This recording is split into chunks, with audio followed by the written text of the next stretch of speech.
Have you fallen down the cottage industry rabbit hole yet? Well, if not, buckle up, Alice, and click on over to the description in the show notes and sign up. Then you can get ready for the most fun induction into the cult of all things yarn and fiber.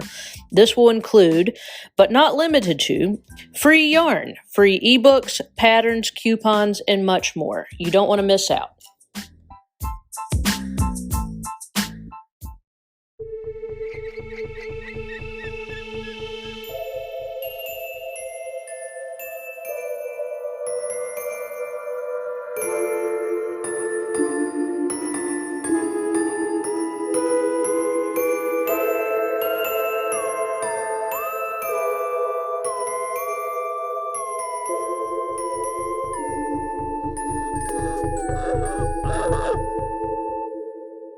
You are listening to Crime, Coffee, and Crafts, a podcast featuring two crafty besties who love true crime and a good cup of joe. Hey, amateur sleuths. I'm Kristen. And I'm Heidi. And here we are. Welcome. Welcome. Yeah. So, before we get into part two, Heidi has another case. Another missing person. Possibly missing? Not sure. So this person's name is Pradheep Vivekanandan.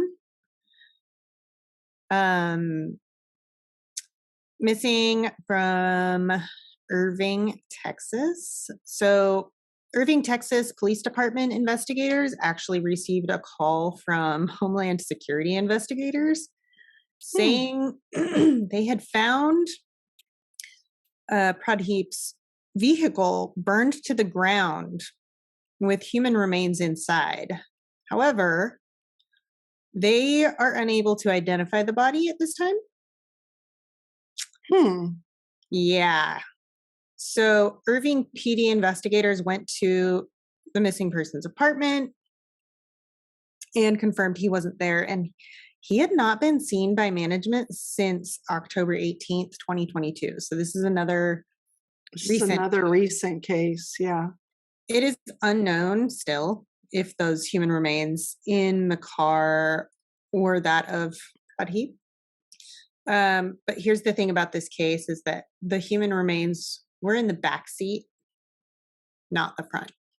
Yeah, that's interesting. So his car was found in Luna County, New Mexico. It was a 2008 Hyundai Accent, black with Texas plates BGG 3632. If you have any information on Pradheep Vivekanandan's case, please contact Irving Police Department, Detective Kevin Berklio, 972-273-1010. All of this will be in the description, along with a direct link to his missing persons report on NamUs. Okay. Yeah. Make sure you have the agency case number because that will be in there as well. Always good to have that. Yes. Hi, Haley. I Hello. got our case. I'll be out in a little while. Word. I think she just woke up. Oh, lucky kid. Yeah, she slept in a little bit. Good. Yeah. Anyways, we segued. So to segue from missing person to part two of the chessboard killer, I am going to ask Heidi a few horror trivia. Yeah, she's going to try to not to be confused with horror trivia. This is horror. We don't do horror trivia. No. Okay. This one's a weird one. I don't know if you remember this one or not. Probably not, but what genetically created mutant breed of insect tries to destroy mankind in the 1997 film Mimic? Patricia Arquette, I believe, was the actress in this.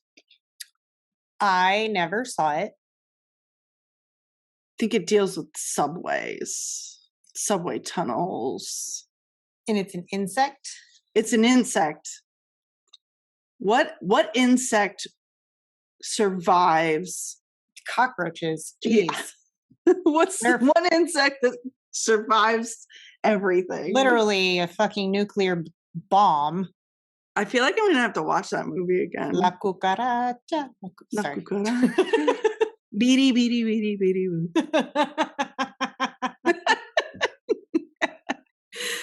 Oh my gosh. Yeah. So, I think you'll get this one. Okay. We'll see. Good Ash, bad Ash. I'm the guy with the gun. Name the movie. Ash, bad Ash. Should say Boomstick. Was it Evil Dead? Close. It was the second one. Army of Darkness. Army of Darkness.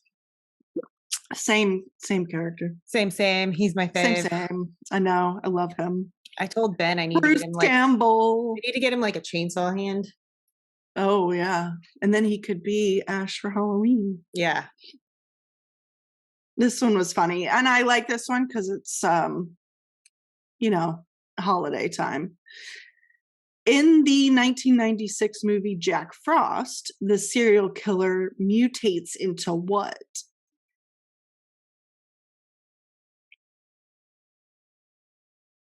I don't know. Heidi's making grimacing faces. I never saw that either. He turns into a snowman. Yeah. How is that scary? He kills people as a snowman. Okay, that would be really fucked up. I feel like I gotta watch that one again too. I think it's necessary.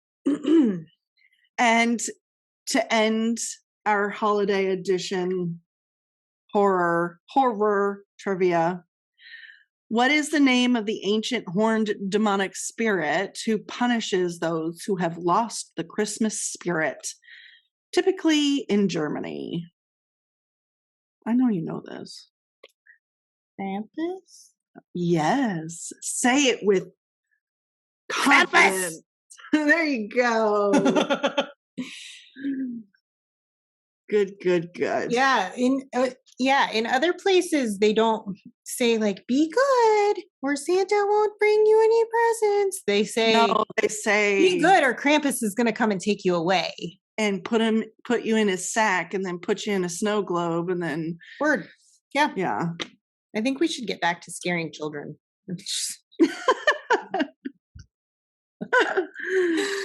Why not?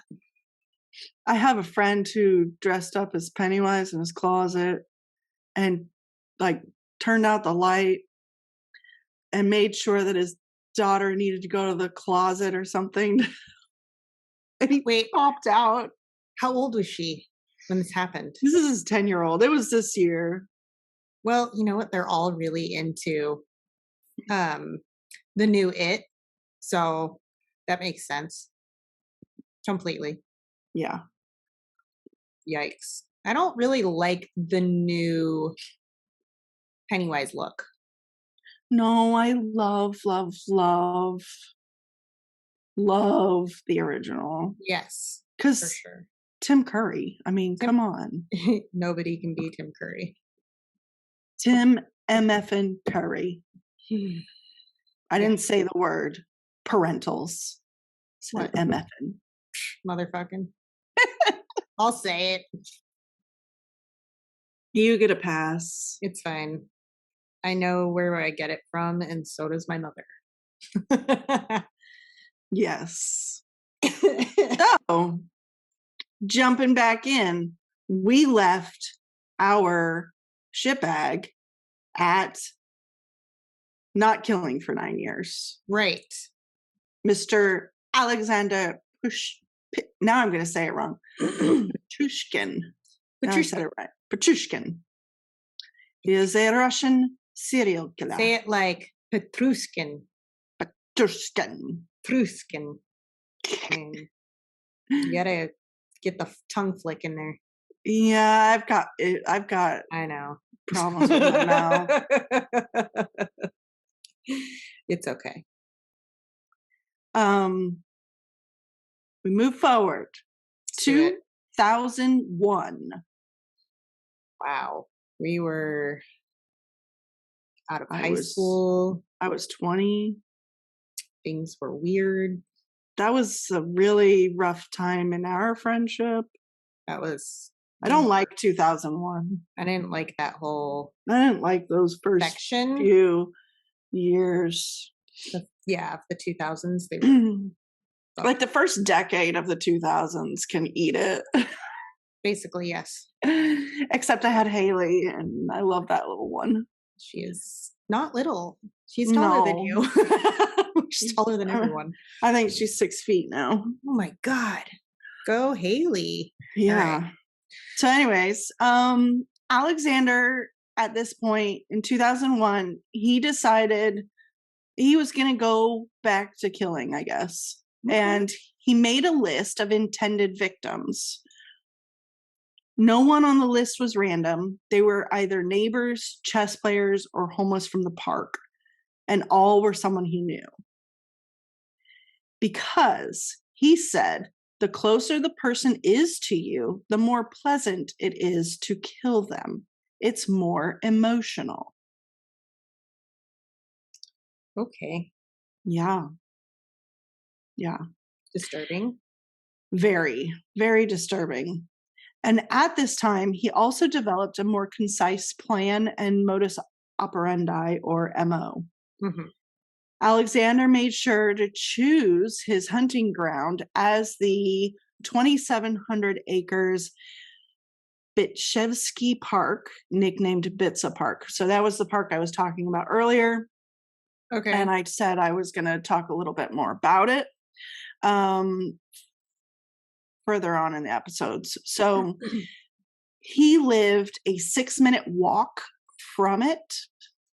It was a vast park, 2,700 acres. That's huge. Mm-hmm.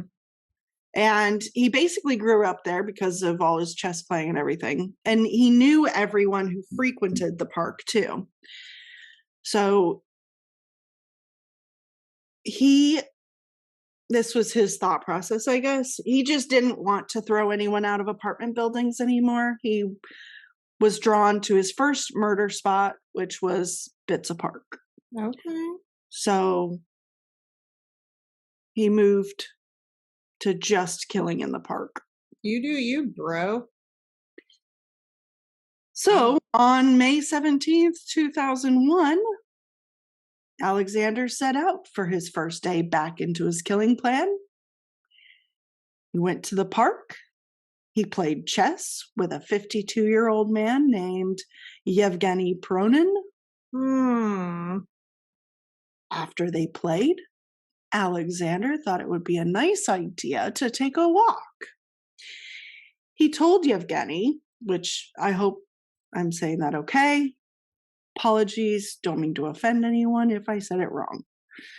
He told him that it was his dog's death's anniversary. Okay.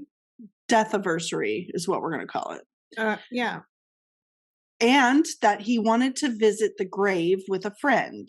Apparently, he had the premise that his dog died and he buried it in the park somewhere.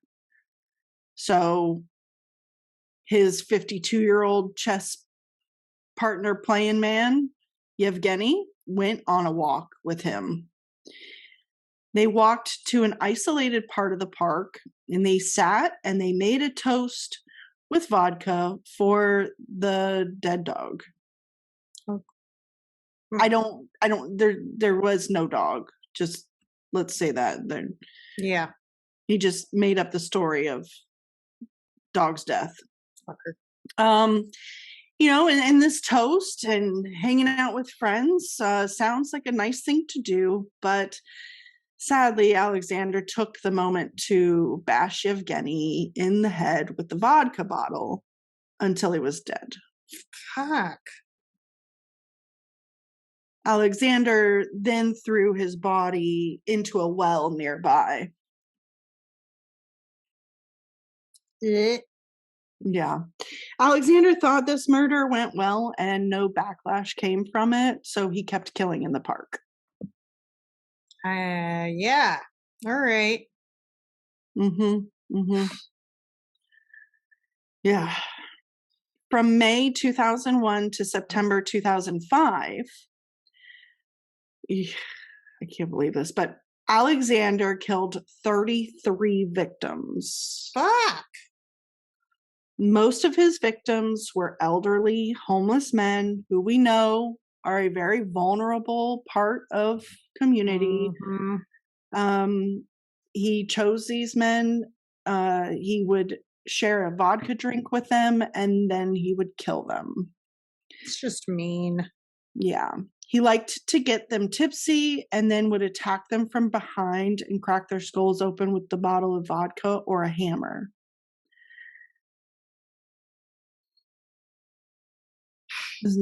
Some of his victims he would push into the sewer before they died from the head wounds and drown them. And in the sewer water, yuck. That's fucking disgusting.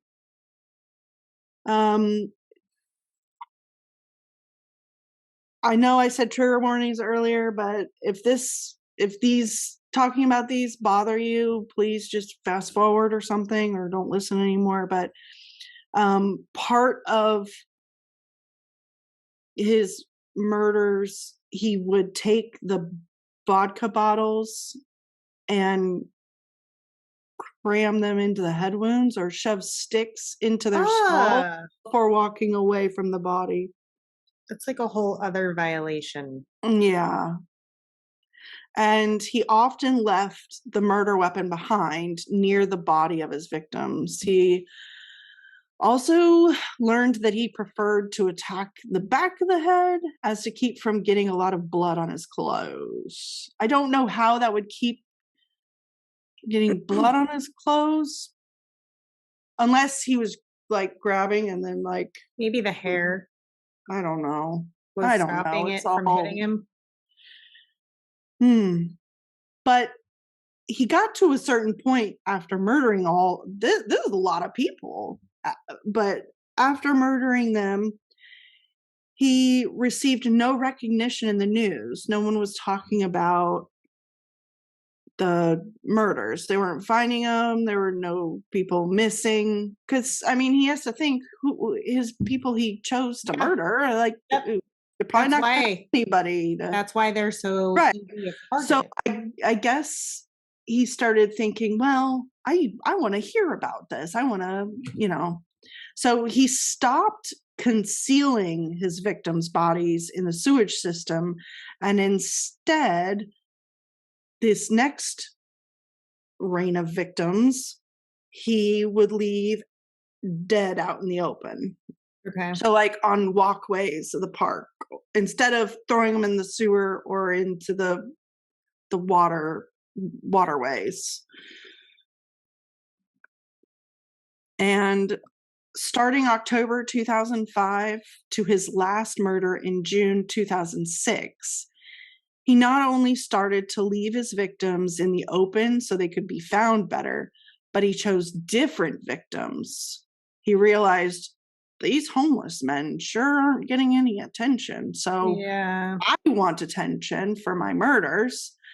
And so instead of the 50 to 60-year-old men in the park, he opted to target younger men, women, and children. And 10 of his victims in this time period were from his apartment building. So instead of chessmates or homeless men from the park, these are his neighbors. He had his neighbors. His last victim and one of his only female victims was his coworker from the local grocery store they both worked at. So 36-year-old Marina, Moskalovova.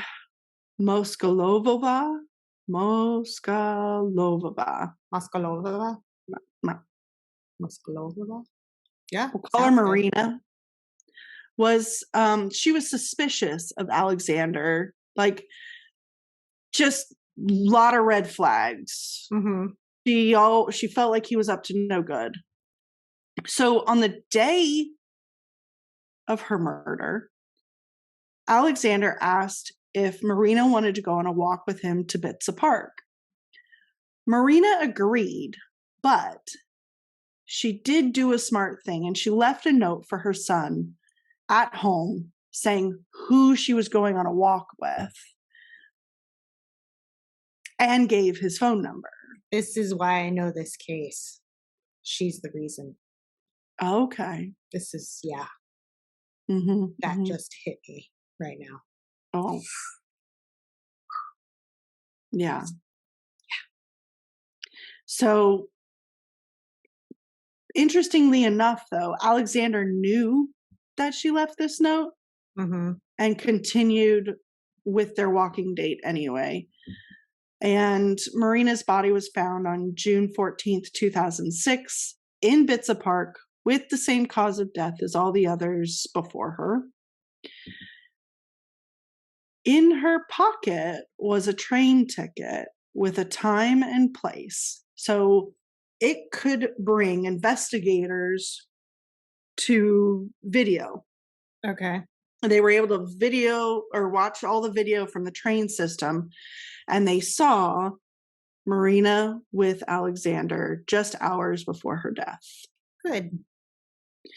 Law enforcement arrested Alexander for Marina's murder, but little did they know they had just apprehended the Bitsa Maniac. Because at this time, he wasn't the chessboard killer. Right. Bitsa Maniac, because they didn't know his story. They didn't know anything. Right. So, yes. During the search of his home and belongings, detectives found a chessboard with 60 pieces marked off. Some say 61, some say 60, but more of the credible information, I guess, gives me 60. Okay. So that's what I'm going with. He had a log with his victims' death dates as a way to document his serial killings. So, you know, it's like a lot of serial killers, they take trinkets or things from their victims. This was his way keeping track and going back to who he had killed. Right. And this unique way of keeping track gave him the new nickname of the chessboard killer. So, although originally his plan was to kill 64 victims, he did confess later that if given the opportunity, he would have never stopped killing. Yeah. We all know that. Yeah. A neighbor described Alexander as reclusive, but said he noticed Alexander would invite neighbors on walks with him to the park. He said Petrushkin killed people from almost every building in this street. The neighborhood is still terrified. Fuck yeah.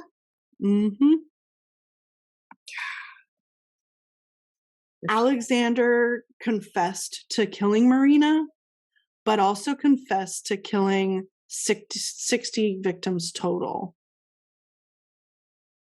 So, since he confessed, an interesting part of Russian criminal investigations is they film the suspect reenacting their crimes in great detail. Yes, as we've gone over before with the granny that I covered. Yeah. So creepy. It's a very interesting thing. Yeah. And so Alexander was filmed sharing how he murdered each one of his victims. And investigators had him go to each location in Bitsa Park. And there was where he just demonstrated how well his recollection of the murders were, which was surprising for the detectives. Yeah. Because there's a lot of serial killers that don't remember things, like Dennis Nilsen. Yeah. He had a hard time remembering things. I would probably forget all of it, but that's just because I don't remember a damn thing.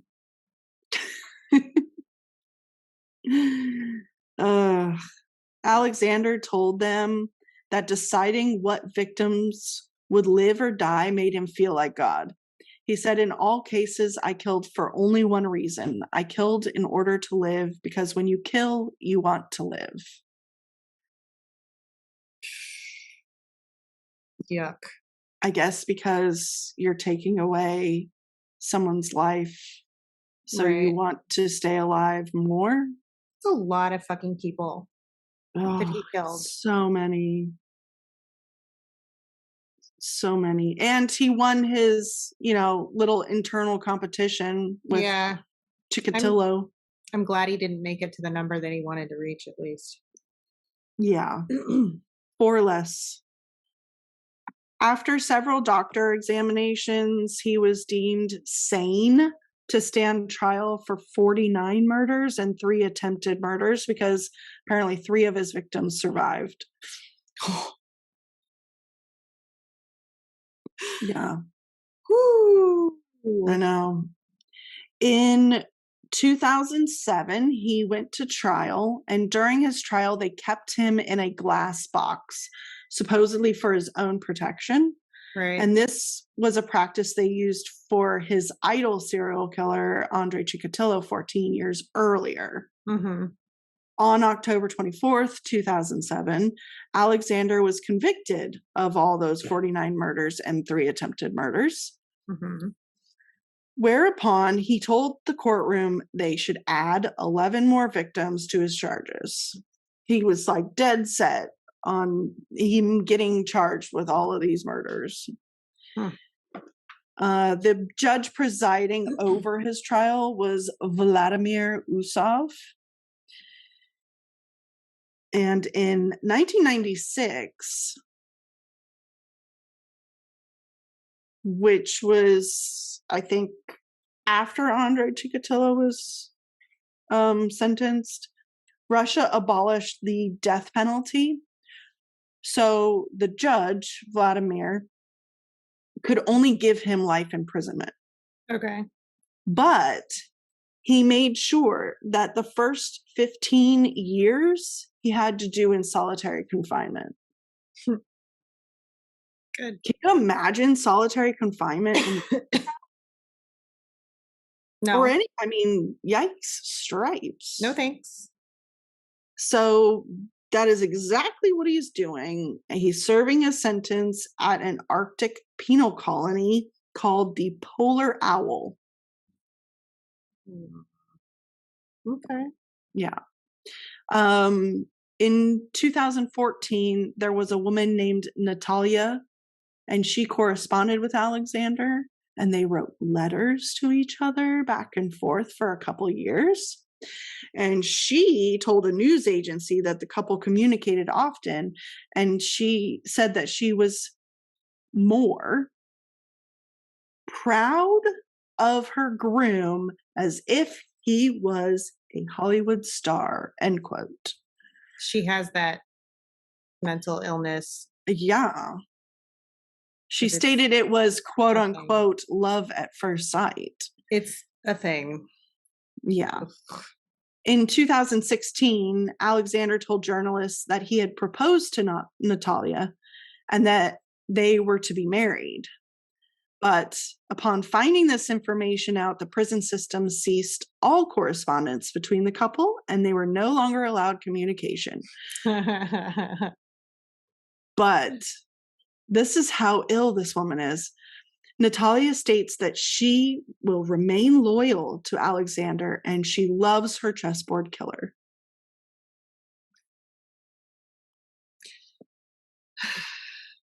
Wow. Yeah. Okay. But Natalia wasn't the only woman who professed obsession and love for this murderer. It is a legitimate mental illness. Yeah. Alexander got letters from about 90 different women throughout the year.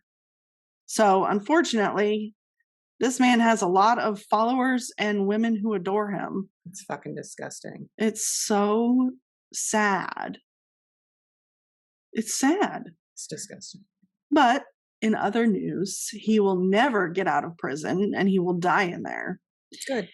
He has said that if he was to be let out, he would kill a few people, rape a few women, and then go get drunk and play chess. So let's please keep him in prison. Yeah. The fact that there's 90 women that are willing to sleep with him for free. He doesn't have to like rape women, but that's what he said he would do. He enjoys it. He's gonna kill some people, rape some women, get drunk, and play chess. Alexander Pichushkin is 48 years old and still in isolation. As he should be. Yes. Other inmates are actually scared of him and won't be his cellmate. So even though it's been 15 years since his sentencing, he might continue to live in isolation. I would be scared of him too, because it sounds like he is 100% capable. He's a psychopath. Of losing his absolute shit on you. And sadly, was it his TBI or did he have a propensity beforehand? It sounds like it was that TBI, honestly. Like, yeah. It really does fuck. He had makings of being some sort of chess genius. Right. And just his whole life sad. Yeah, this is disturbing. But, like if you look at a lot of serial killers, there is a pretty severe head trauma in a lot of their pasts. How hard is it to get a head trauma? Or having an accident even. Like, yeah. I've thankfully never knocked myself silly like that. Because that scares me. The thought of it even scares me because I do get angry already. Yeah, we don't need another level of anger. We don't need a TBI, which they did check me for when I was in the hospital. Did she hit her head when she passed out? No. But yeah. Thankfully. Yeah, it's sad. So feel so bad for all of those people's families. Yeah. Especially the ones that like maybe didn't have that relationship anymore with their homeless family member. It's hard to think, hey, maybe someday I'll have a relationship with this person again. It's totally different to have that taken away from you. Oh yeah. The feeling of loss and yeah. Ugh. So sad. But Marina, kudos to Marina. She sacrificed her life to end his She did. killing. She did a couple of great things. Yep. And always tell people where you're going, especially if you're meeting someone that's might not be. It's great. Just so sad for her son. My resources were Ranker, Murderpedia, and Criminal Minds fandom. I like that. They have a lot of, but a lot of this stuff came from the news article from Ranker. They really had a good bit of information. Good. So easy. I know. Maybe I should pick something light. Oh wait, I'm already working on one, and it's not light. I'll have to stay tuned. Kristen's trying to like really hurt our brains. But it's all worth it because goddamn those stories are good. All right. Yeah. Thank you for hurting our brains. Yes, you're welcome. But we like if anyone has questions about how to play chess, Kristen's your girl for real. I love chess. Yeah, I got us a chessboard and I don't think Ben really ever played as a kid. I don't think anybody in his family really played chess. I'll send you the pictures of the visuals I have for each piece, and Yeah. maybe if you sit down with He him. I think he had played like a couple times, so at least there's that. But Because there's a few things like castling and pawn promotion. I've written out like how to do those, and right. so I'll send you some stuff. But Yeah, that's awesome. it's really good to play know. strategic games and keep your mind going and I wonder- not just be in the phone. That's I wonder if that's a thing. I wonder if anybody sells those things. what. Your little things you made. Oh, I just made. They're super cool though. Like I think that's a really good idea. I've never seen them, so yeah. I just made drawings of the pieces and wrote it out. I like that. Well, actually, I'll send you the stuff, and if you want to make some sort of social media post with them, maybe it'll be helpful for others. Yeah. Yes. Okay. We'll do that. Okay. Until next time, people. Tall. For now. Thanks for listening to Crime, Coffee, and Crafts. If you love our podcast, please rate and review us on Apple Podcasts. This helps us more than you know. If you really love us and want to support us, go to our website at www.crimecoffeeandcrafts.com. From there, you can join our Patreon, shop our merch, and find us on social media.